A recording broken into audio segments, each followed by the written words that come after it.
ইতিহাসের পাতায় এমন কিছু নাম থাকে যারা সময়ের গণ্ডি পেরিয়ে চিরন্তন হয়ে ওঠে, যারা শুধু মানুষ নয়, একটি স্বপ্ন, একটি বিপ্লব, একটি আগুন। আজ আমরা শুনব সেই আগুনের মানুষের গল্প, যিনি বলেছিলেন, তোমরা আমাকে রক্ত দাও, আমি তোমাদের স্বাধীনতা দেব।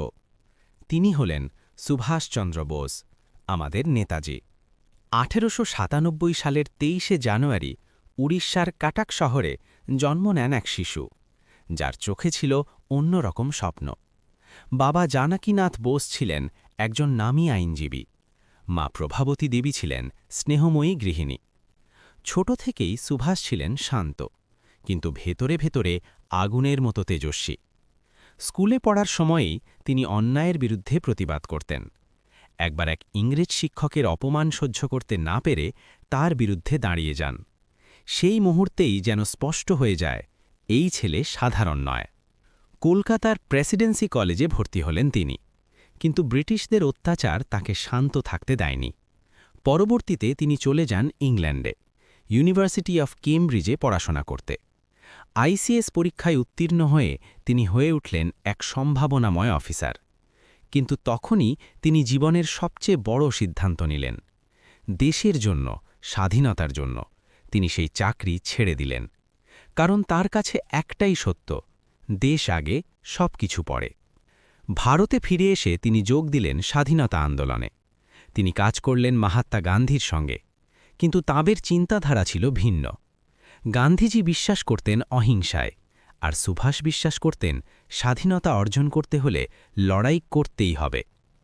১৯৩৮ সালে তিনি হন ইন্ডিয়ান ন্যাশনাল কংগ্রেসের সভাপতি, কিন্তু মতবিরোধ চরমে পৌঁছালে তিনি পদত্যাগ করেন এবং গঠন করেন ফরওয়ার্ড ব্লক। তার লক্ষ্য ছিল স্পষ্ট, যে কোনো মূল্যে স্বাধীনতা। ১৯৪১ ব্রিটিশরা তাকে গৃহবন্দী করে রাখে, কিন্তু নেতাজিকে আটকে রাখা কি এত সহজ? এক গভীর রাতে ছদ্মবেশে পুলিশের চোখে ধুলো দিয়ে তিনি নিজের বাড়ি থেকে পালিয়ে যান। একটি গাড়ি, তারপর ট্রেন, তারপর বিদেশ যাত্রা। এ যেন এক সিনেমার থেকেও রোমাঞ্চকর কাহিনী। তিনি পৌঁছে যান জার্মানিতে, তারপর জাপানে, শুধু একটাই লক্ষ্য নিয়ে, ভারতকে মুক্ত করা। বিদেশে গিয়ে তিনি গড়ে তোলেন এক নতুন সেনাবাহিনী, ইন্ডিয়ান ন্যাশনাল আর্মি বা আজাদ হিন্দ ফৌজ। এই বাহিনীর প্রতিটি সৈনিক ছিল এক একটি আগুনের স্ফুলিঙ্গ। তাদের স্লোগান, জয় হিন্দ। নেতাজির কণ্ঠে যখন এই ধ্বনি ওঠে, তখন হাজার হাজার মানুষ তার পিছনে ছুটে আসে।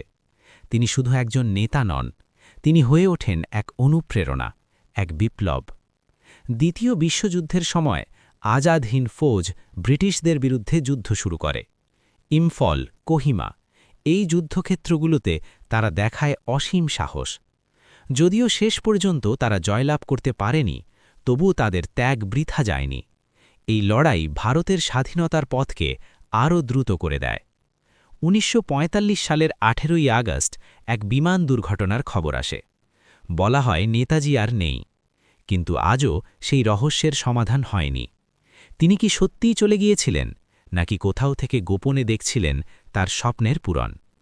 এই প্রশ্ন আজও মীমাংসিত, কিন্তু একটাই সত্য, সুভাষচন্দ্র বোস কখনো হারিয়ে যাননি। তিনি বেঁচে আছেন আমাদের হৃদয়ে, আমাদের সাহসে, আমাদের স্বাধীনতায়। জয় হিন্দ।